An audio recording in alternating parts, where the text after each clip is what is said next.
স্বামীর সর্বোচ্চ লুটে নেওয়া যায়, সর্বোচ্চ ধন কেড়ে নেওয়া যায়। যতই তোমরা জগতে কুৎসিত মহিলা হও না কেন, যদি ভালোবাসার নয়ন একবার অপরূপ মূর্তি হৃদয় চিত্রপটে দর্শন হয়ে যায়, পৃথিবীর কোন রূপ তার নয়নে আর ভালো লাগবে না।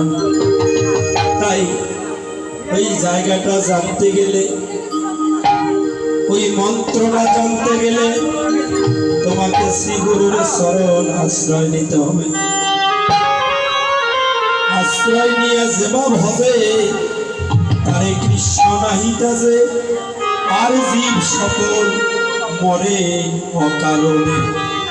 স্বামী ছাড়ি গোবিন্দ ধায়, সেই জীব নরকে যায়।